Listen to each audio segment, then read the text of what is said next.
জন্য বারবার তাগাদা দিয়েছেন, আমার বান্দা বান্দিরা শোনো, মৃত্যুর আগ পর্যন্ত যেহেতু আমি আল্লাহ তওবা করে রেখেছি, যে যা অপরাধ করেছো সময় পেও না, সময় নিতে চেও না, শোনার পরই তওবা করো, ফিরে আসো। কোরআনুল কারীমে আল্লাহ তাআলা আমি আয়াত করেছি, মান তাবা মিন বা'দি যুলমিহি ওয়া আসলাহা, তুমি নিজের প্রতি জুলুম করে সংশোধনের জন্য তওবা করো, আল্লাহ তোমার তওবা কবুল করবে। ভাইরা, তোমরা কেন জানি বেয়ারা হয়ে যাচ্ছ, কেন জানি তোমাদের কানে হাইয়া আলাস সালাত ঢুকতেছে, হাইয়া আলাল ফালাহ আওয়াজ যাচ্ছে, অথচ তুমি বেয়ারা আরেক দিক দিয়ে চলে যাচ্ছ। কেন যেন তুমি মনে করছো বেঁচে গেলাম। তুমি কি বেঁচে গেছো আসলে? তুমি কি আসলে বেঁচে গেলা? নামাজকে ফাঁকি দিয়া তুমি কাকে ফাঁকি দিলা? তুমি তো মূলত নিজেকেই ফাঁকি দিয়েছো। ভালো কাজ থেকে নিজেকে কি বলে গুটিয়ে নিয়ে মূলত তুমি নিজেকেই ফাঁকির মধ্যে ফেলে দিয়েছো। এজন্য যুবক ভাইরা, কেন আজকে জুমার দিন আপনি দেখেন, জুমার দিনটা হচ্ছে সাপ্তাহিক ঈদের দিন। এই দিনের মর্যাদা কত বেশি। এই দিনে হাসর হবে, এই দিনে আদম পৃথিবীতে এসেছেন, এই দিনে চলে গেছে, এই দিনে অনেক মর্যাদা। এই দিনে কেউ যদি মারা যায়, কোন মুসলমান ধরে না, খুব ভালো করে হাদিসটা দেখেন, কেউ কোন নরনারী যদি এই দিনে মারা যায় মুসলমান, তাহলে তার কবরটা জান্নাতের কবর হয়ে যায়। সুবহানাল্লাহ।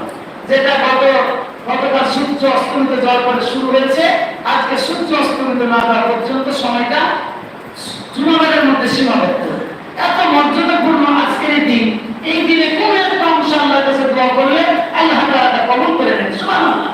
অথচ দেখেন অনেক হতভাগা ব্যক্তিরা অযথা সময় কাটাচ্ছে, মসজিদে এখনো আসে না, নিয়ত করে সবাই আর আসবে না, জুমার নামাজ পড়তে তারা তো ভয় পায় না, কারণ মৃত্যু কিন্তু তারা ভয় পায় না। আমাকে একদিন জুমার নামাজ মানুষকে দেখাবার জন্য কি বাধা জুমার নামাজ হাতে ধরে বলে, পায়ে ধরে বলে, যুবক সংশোধন যদি হতে চাও, আল্লাহর এই দুনিয়ায় যদি রিজিক পেতে চাও, আল্লাহর এই দুনিয়ায় যদি সম্মান পেতে চাও, ভালো চাকরির সম্ভাবনায় ময়দার প্রান্তে যদি যেতে চাও, এ দুনিয়ার নাজ নিয়ামত যদি ভোগ করতে চাও, সাথে সাথে আল্লাহর জান্নাতের যদি আশাবাদ ব্যক্ত করতে চাও, ও আল্লাহর বান্দা যুবক ভাইরা, আযান হয়ে গেলে পরে সব কাজ বন্ধ করে দাও, আল্লাহর ঘর মসজিদে চলে আসো।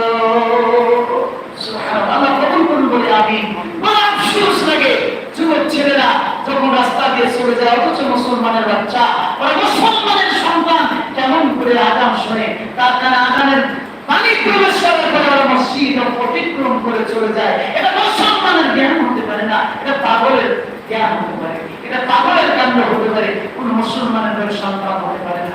এজন্য যতগুলি ব্যবসায়িক রয়েছেন, তখন ভাইরা রয়েছেন, আশেপাশে অনেক দোকানদার বাইরে নামাজ পড়েন না।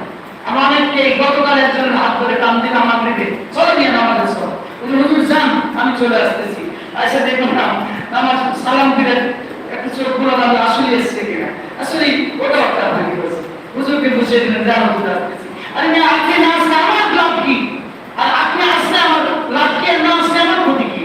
বরং আমার ক্ষতি হচ্ছে আমি যদি আপনাকে দাওয়াতটা না দিই, একটু জোর না করি, তাহলে আমি কিন্তু একটা মুসলিম আরেক মুসলিমের জন্য এই কাজটি করি, এক মুসলিম আরেক মুসলিমের রাখাল হিসেবে ব্যবহৃত হবে। ভাইরা, এই মার্কেটের যে দোকানদারকে আছেন, সবাই যদি নামাজে যান, মসজিদে জায়গা হবে?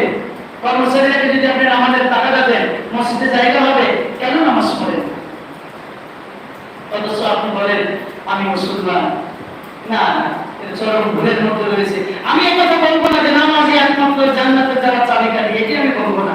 নামাজে যেতে হবে, জান্নাতে যেতে হলে শুধু নামাজ পড়ে জান্নাতে চলে যাবে, তাহলে সবাই জান্নাতে চলে যাবে। প্রোগ্রাম করতো আর নামাজও করতো। নামাজে আকার প্রোগ্রাম করতে পারবে না, নামাজ কোনো অন্যায় ভাইসা কাজ করতে পারবে না নামাজি ব্যক্তি, এটা নিষিদ্ধ, তার জন্য হারাম। ইন্নাস সালাতা কানা আনিল ফাহশাই ওয়াল মুনকার। এজন্য আমি আপনাদেরকে বলি, যুবক ভাইরা, দোকানদার ভাইরা, এলাকায় যারা রয়েছেন এবং মুরব্বিয়ানে গ্রামে রয়েছেন, আপনার সন্তান নামাজ পড়ে না, আমরা জানি। আপনার সন্তানকে নামাজের জন্য আপনি টাকা দিতে পারেন না, মসজিদে নিতে পারেন না, কেন পারেন না আপনি ভালো জানেন। কোথায় আপনার দুর্বলতা? পরিবারকে নামাজি বানান, আপনি নামাজি হন, সবাই মিলে আল্লাহর জান্নাতে যেতে চাই। তওবা করুন, আল্লাহ তাআলা তওবা কবুল করবেন ইনশাআল্লাহ। ইনশাআল্লাহ আল্লাহ পাক আমাদের এই তওবা কবুল করে আমাদের সকলকে নামাজি বানান, ভালো কাজ করার তৌফিক দান করুন, জান্নাতি কাজ করার তৌফিক দান করুন। এই আশা